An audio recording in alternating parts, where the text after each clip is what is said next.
Hello everybody, Brad the Guitologist here, coming to you from the Guitologist Dungeon that you're all so familiar with, I'm sure by now. This dungeon is on borrowed time.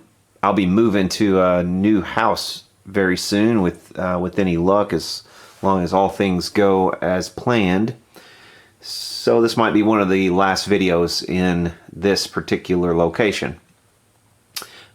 Today we have a Gretsch 6162. I have featured Gretsch 6162 amplifiers on the channel before, and I think I may have serviced one or two of them in those videos. I can't really recall, to be honest. But on this one, we're gonna do a service on it. We may, replace some capacitors. We're gonna take a look definitely at the tremolo, which I think is faulty. So if that sounds like something you'd be interested in, please stick around. Alright, this particular example has a broken handle. I think the customer said he was going to take care of that on his own, so we probably won't bother with this handle. Features one channel with a treble input and a standard input, volume and tone. You can see the volume is rubbed off there. Reverb with intensity and a foot switch, and a tremolo with speed, intensity, and it's foot switchable. On-off switch is also here. The on-off switch for the reverb is on there. We have a standby, a power with polarity, and a standby. We also have a 2 amp fuse, which we'll go ahead and check and make sure it's correct.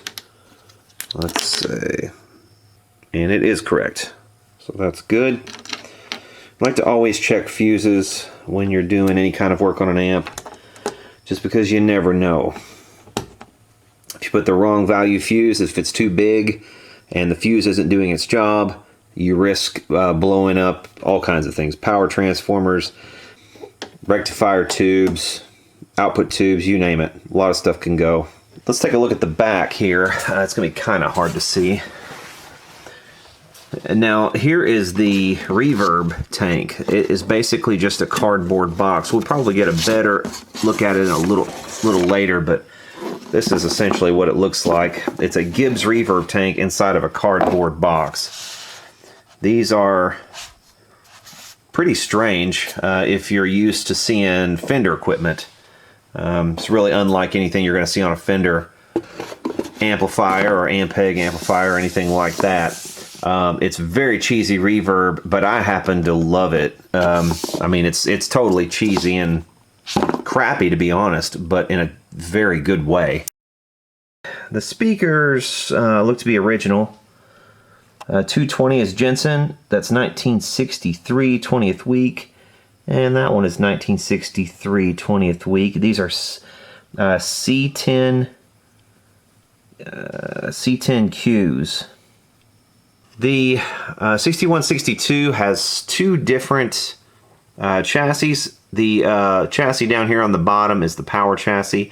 6973 power tubes. The phase inverter is also down here, as well as the rectifier tube. We have a cap can here as well as the output and the power transformer. Up here on the upper chassis, we have a connector that connects to the lower chassis. Let's see, on this one we are missing a cap can right there, so hopefully that has been replaced properly. And we have a couple of tubes up here for the preamp. Let's open this thing up, put some leads on it, plug it into the Variac over there, and we'll begin taking some measurements. Okay, here we are at the back door off, and I can already tell not only has this thing been serviced before, but it hasn't been done to a particularly high standard, just judging from a couple of the solder joints. And also, by the way, that these are just kind of flapping around here. So we may want to do something different with this. The best way to get into one of these, really, is to take the front panel off.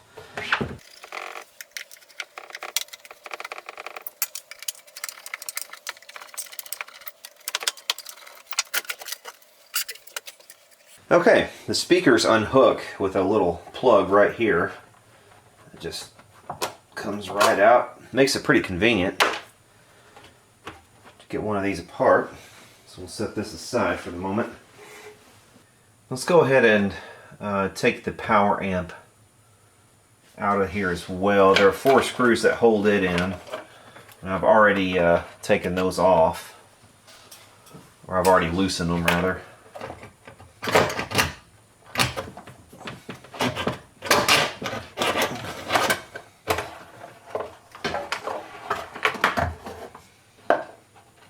Well, that's not good. There was a washer that was loose underneath the power amp.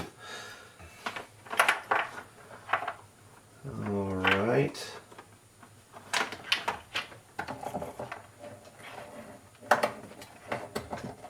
And that came unplugged far too easily as well. That just came right out.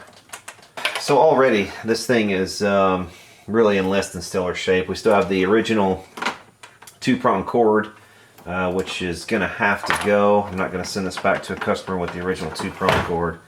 That would be madness, so we're going to replace that. New power capacitors, which I guess are in there okay. One of them appears to still be in use. One of them is hooked up in pair. Why was that? Okay. Okay, I've got this thing out on the bench. It's dialed up on the Variac about halfway or so, and I'm getting some noise out of the speakers. So we're passing signal. The signal is also diminished whenever I turn on the reverb, which is what I would expect. There is no tremolo.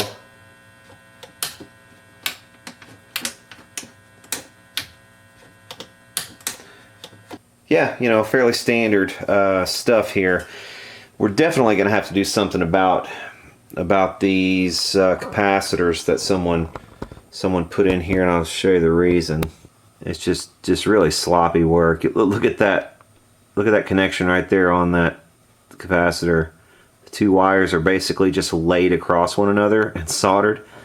That one's not much better. There's no solder encapsulating it, and it looks like it has a very minimal physical connection.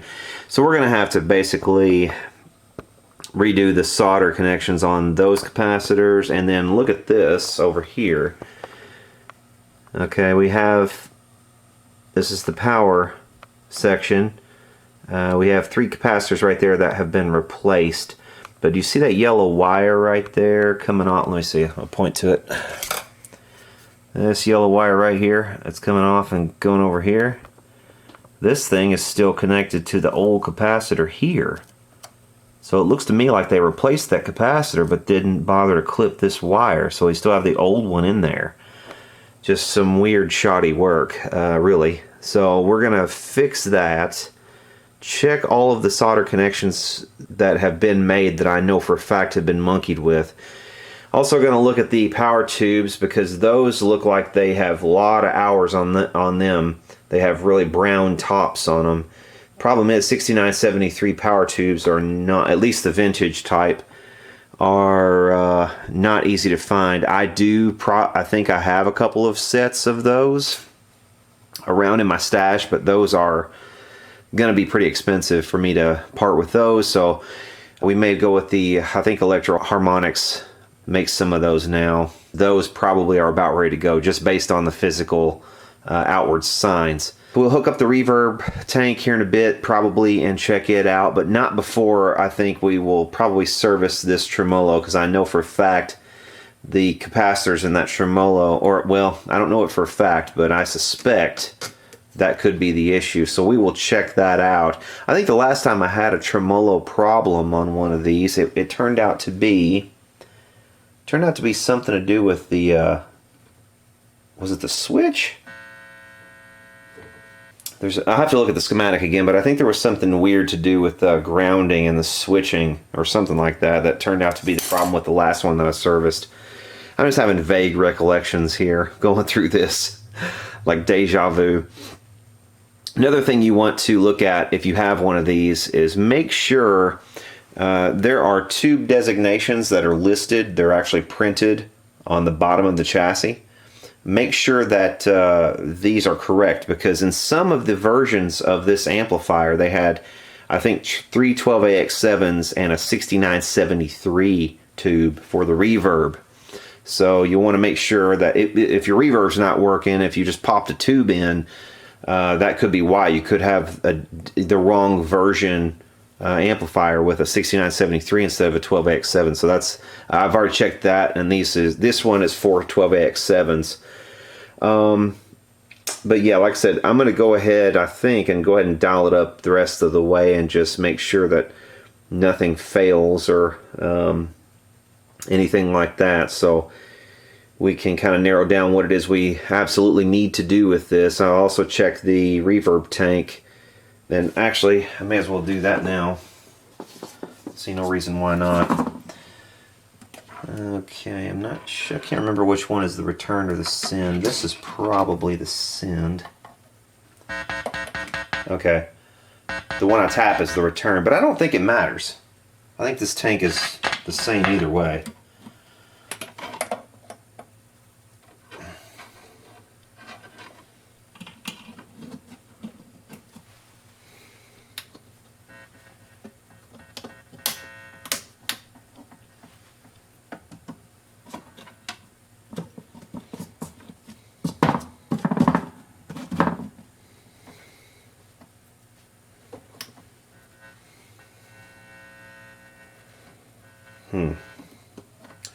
Not getting much volume out, probably because I have a really low voltage applied. Let's go ahead and dial up the voltage. Alright, right there started to get some noise.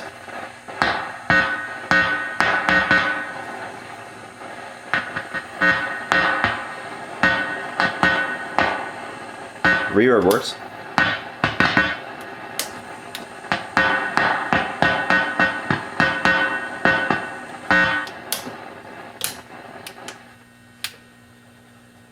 Okay, all the noise was actually from the trim. So yeah, we're going to go through the tremolo and try to figure out what's going on with that. Okay, good news is the reverb works, so we're good there. Well, there's the tank. The tremolo still does not work, so we will go through and check it out. Another thing I've noticed just preliminarily here, we've got some of the usual dirty sockets. It's fairly common on these. The sockets aren't the greatest. I've had to replace sockets quite a lot in old Valcos like this. They tend to, the pins tend to get fairly loose after, you know, tubes have been changed several times. So, you know, sometimes you can retension those sockets by, you know, sticking an implement in there and kind of tightening up the contacts, but it's not always doable. So sometimes you have to change sockets in these.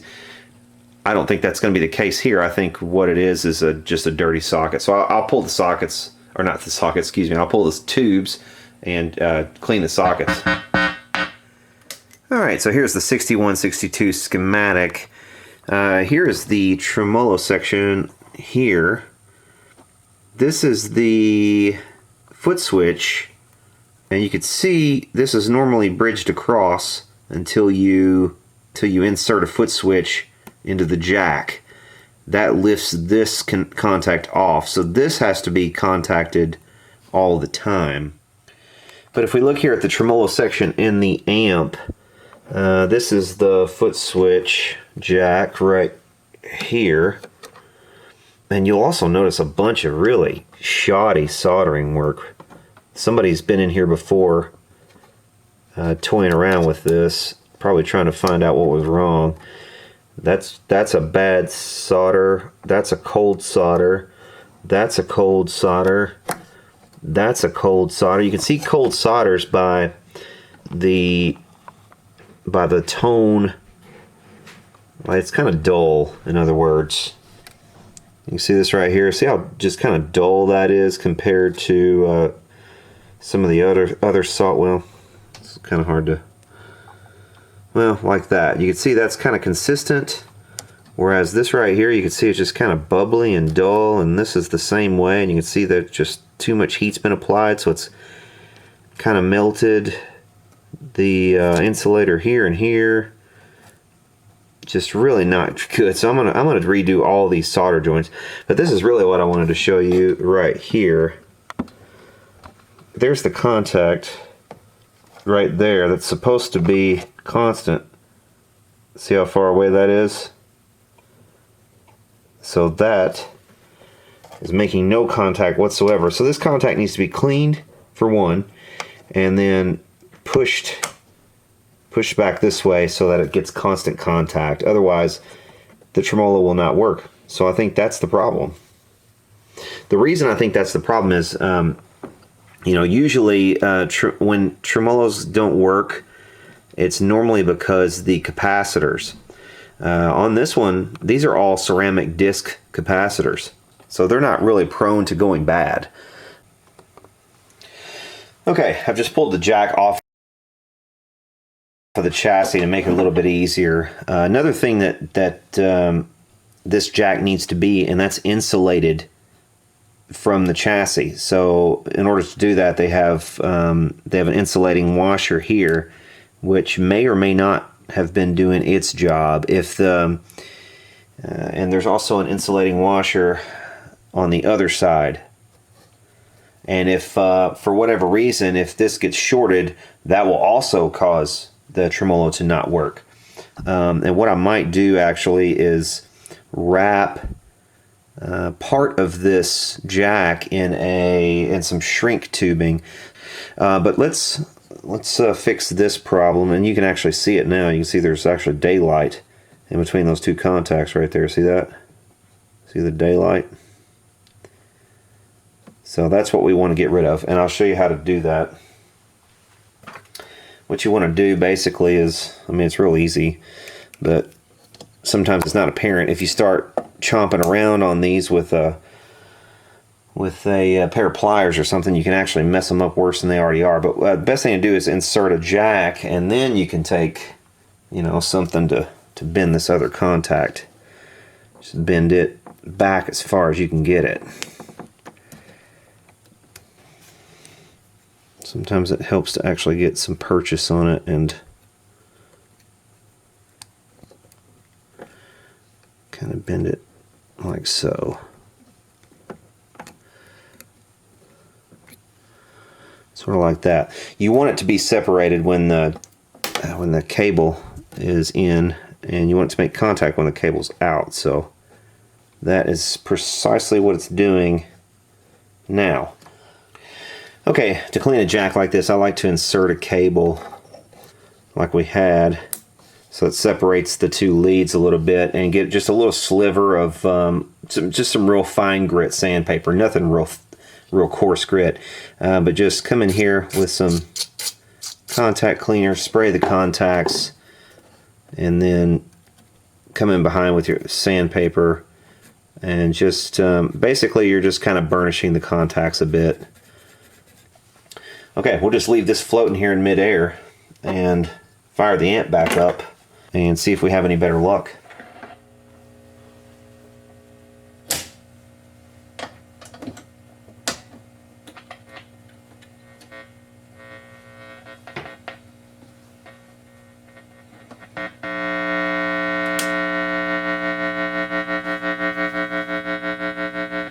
There it is, success.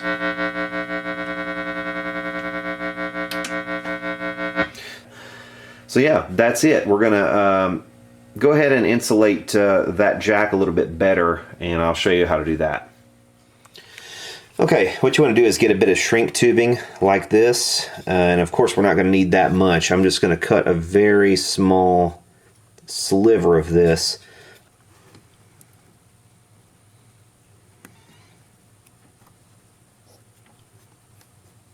Okay, now that should be way better insulated. I may as well go ahead and hit all these other solder joints while I'm at it.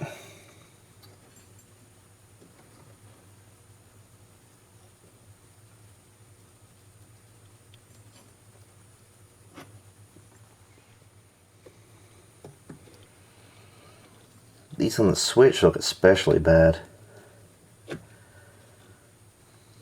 Yeah, it looks like somebody tried to service this this tremolo and just sort of gave up. Alright, I'm going to go ahead and clean these jacks. To clean jacks, what I usually use is a nylon brush and some contact cleaner. And I'll just spray a little bit of contact cleaner up in there, and then just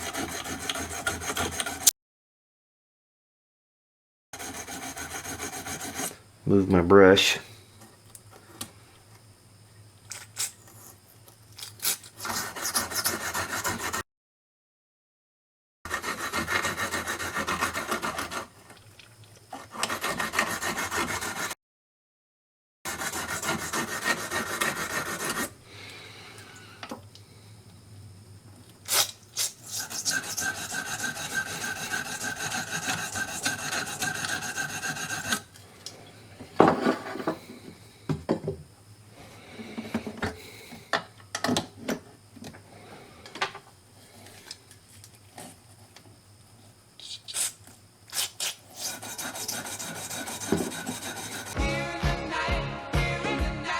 Alright, one thing we're definitely missing that we will want to replace is the shield for the V1 tube. Alright, we'll go into my stash here. And that looks like what we need right there. Yep, that's fine. That'll be better than having it unshielded. May as well clean this socket as well.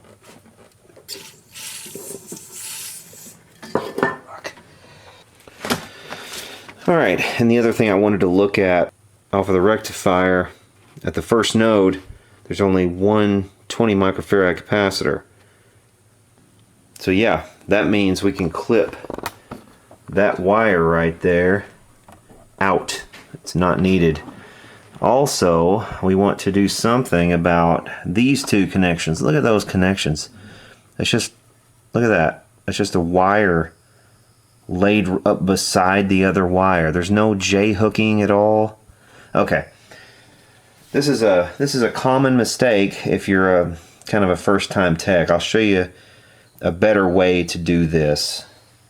First, let's go ahead while I'm thinking about it. Let's go ahead and clip that wire out since we know we do not need it. That is a redundant capacitor.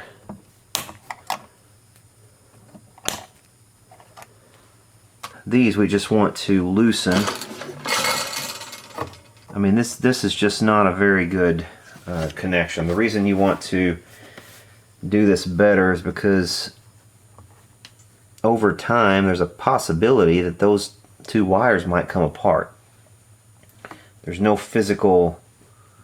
physical connection keeping them together. It's just they're just laid up against one another. That's not what you want to do. Okay, now the better way to do this is to come in here on each of these little leads, and you want to do something called J-hooking. So you take the little lead and you bend it backwards into like a J shape. And this other one you will also want to bend into a J shape or a hook or whatever you want to call it. Alright, so you basically want to put the two together, and then what I do is I kind of squeeze them so they get a nice, good, tight, physical connection. Let's get into physical. Just like that. Now that's a connection. What we had before was not a connection. Add a little solder to it. Now that right there is a much better connection than what we had. We're going to do this same thing over here, and we'll be done with that.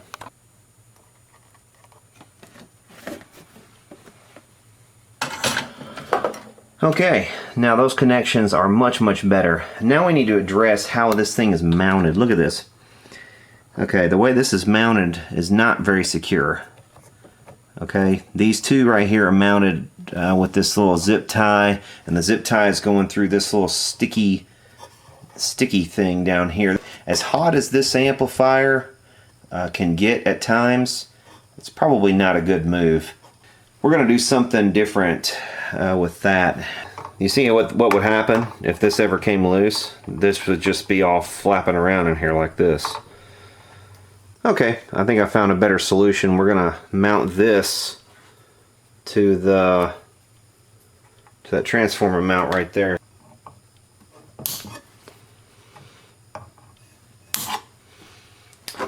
Tons better. See, those are way more secure than they were before. Okay, it's pretty much time to start putting everything back together. Before I do, I like to get in here and just sweep these out. Amps like this, they probably have never been really clean, so I usually like to sweep them out, and then I'll come back in here with a damp cloth as well and just kind of clean it up a little bit. Also, you can see the covering right here is coming loose from the front bottom. Okay, this spring right here is what holds the cardboard reverb tank on, and it was half unscrewed, so we'll get it screwed back down here and secure this reverb tank. These really should be secured to the side with some staples, and those are long gone, so we may come up with something different to secure these reverb leads to the side there. Alright, I had this thing fired up and all back together and pretty much ready to go, but was noticing an issue, and I'll show you what's going on. These power tubes are red plating. It might be hard to see, but right down here on the side of the tubes here in just a minute or so after they get warmed up, you should be able to see the red plating. It's definitely apparent on at least one of them, but you can see how brown the tops of them are. See how brown, reddish brown that is on the tops of both of those. Those are not healthy tubes. There we go. See the red plating right there on the side of that tube? Left like that tube would self-destruct in fairly short order. The ones that are in here unusually are Sylvanias.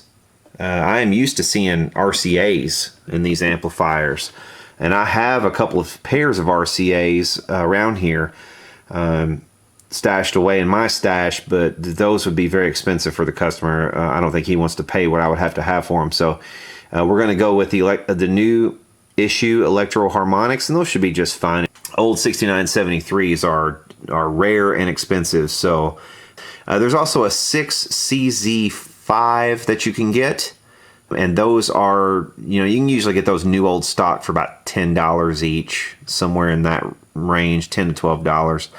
Where the 6973 new old stocks will run you closer to $70 each. So, there's some options there. A matched pair of new Electro Harmonics would be about $40. The 6CZ5 though is not really an ideal replacement, so I'd rather steer away from that if we can. No reason to go that route unless we're just desperate. For anybody who likes to geek out on this sort of thing, this is the original capacitor can that was on this upper chassis up here, and it has a 1964 9th week date code on it. The other one has a late 1963 37th week date code on this one. And the serial number begins with a G. So anybody who's into tracking these, or checking out the accuracy of the online serial number decoder for Valco amplifiers, here's some more information for you. Okay, the new 6973 power tubes have arrived for this Gretsch amplifier. These are made by Electro Harmonics in Russia. I think they're actually new sensor, basically. I think they're Sovtex. These are Sylvania labeled. These are the ones that came in this amplifier when I got it. I'm not sure if they're the original ones. I think they may have been replaced because I'm used to seeing the RCA variety 6973 in these amplifiers, and these are cooked. I mean, look at you see that brown on top of that, and also if we look closely, one of these, oh, right there, look at that. You see that mark on the plate right there, big oval. It's like a brown oval. That's where that plate was red cherry hot. This also gives us a chance to look at a couple different 6973 RCAs as well. You'll see this one has a black plate, and this other one, by contrast, has a gray smooth plate. You can kind of see the difference there. Let's install these electro-harmonics. These should be pretty good tubes and should last quite a long time. I am going to have to clean and retension these sockets, but after that is done, we will install these, check the bias, change it if we need to, and move along. Alright, these sockets that came on these Valco amplifiers from this era are not very good sockets. I don't know who made these. There's an M marking on here, so I'm not sure about the manufacturer, but the pins, the terminals on these just tend to be very loose, and the contacts are just really flimsy. So what I tend to do is just get a little screwdriver like this and retension these. So basically just put it down to the side and just twist until you don't want to do it too much, but you want to do it enough that it kind of pushes these two contacts together, and do that all the way around, and then I'll do it for this other one as well. We'll spray these out to clean them after the retention. Hopefully they'll get a little bit better contact, because I did notice that one of those tubes particularly, you could just barely just breathe on the thing and it would kind of and lose contact. Okay, in order to check the bias on these tubes, we're going to need some information, so we're going to turn to our RCA receiving tube manual. We'll notice here that the cathode is on pin 7, plate is on pin 9. Also down here for push-pull class AB amplifiers, plate voltage maximum is 440 volts. Plate dissipation should be around 12 watts. So these are numbers we will want to keep in mind. Okay, here are the guts of the power amp once more, and these are the power tube sockets. Here's pin 7, here's the other pin 7. They are connected together with this orange wire, and then we have this wire right here, which is running off in this direction right here. So this is our bias resistor, this big one right here. But look underneath this bias resistor. I don't know if you'll be able to see this or not because the light isn't all that great, but you see those wires that are running? Usually these wires right here are on top of this thing, not underneath. So you can imagine all the heat from this thing are coming right up onto those wires, and look at them. Look at this. Those are actually fused together. Alright, I've kind of checked these wires here, and even though they're really crispy, they're not shorted or anything, and the cloth is not burned all the way through, so they're still okay, but I am going to move those off of that a little bit, because man, they were getting cooked. Let's check the value of this resistor now and make sure that it's even still close. And it is measuring 240 ohms. Okay, so what we're going to do now is put fire to the amp, and we'll do some measurements here. The first thing we're going to do is measure the voltage drop across that cathode resistor. Okay, now we're measuring the voltage drop across that bias resistor, and it is settled to about 23.5 volts. And now what we want to do is measure the plate voltage, and to do that we want to measure from the plate to the cathode, and we have 337 volts. Okay, so now what we want to do is determine where we are in terms of plate dissipation for these tubes. So we want to take our 23.5 volts of voltage drop, divide that by 240, which is our resistance, and then we want to multiply this by 337 plate volts, which is also well below our maximum plate voltage for these types of tubes. And that gives us 32.9 volts, and we need to divide that by 2, and we can see there 16.4. We're really on the high side of what this thing needs to be. So in order to preserve tubes, tube life for the long term, we want to raise the value of that resistor right there. So we want to go from probably something like a 240, which is what it is now, up to like a 300 or maybe even a 350. Okay, I pulled the old resistor out of there, and we're trying a couple different ones over here before we solder it in. And right now I'm using a 500 ohm, and we got 28 or 29.8 volts drop at 500 ohms, and 353 volts plate dissipation, and that's gotten us about, or excuse me, 353 volts on the plate. And that's gotten us about 10.5 volts of plate dissipation, which is below our 12 target. Ideally, we probably would want these to be about 70% of maximum, but I think these new Russian tubes are probably pretty hardy. 10.5 watts is reasonable, and that's where we're going to leave it. Okay, now we've run into another issue. The standby switch no longer puts the thing into standby. The light lights, but that's it. The other side of the switch is not working, so we're gonna have to come up with something for that. Alright, now time to turn our attention to this switch, and we do have one that will work with it, so let's go ahead and replace that. Alright, so there's our new switch installed, and there's the faulty one. And what are the odds that this thing was built in 1963 and this switch chooses to die on my bench? Anyway, we are ready for a demonstration at long last. 1, 2, 3, go!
So that, my friends, is an awesome mid-1960s Valco-made Gretsch 6162 amplifier. If you ever get a chance to pick one of these up, I have two of them actually that will be for sale. I need to do the same thing to them first.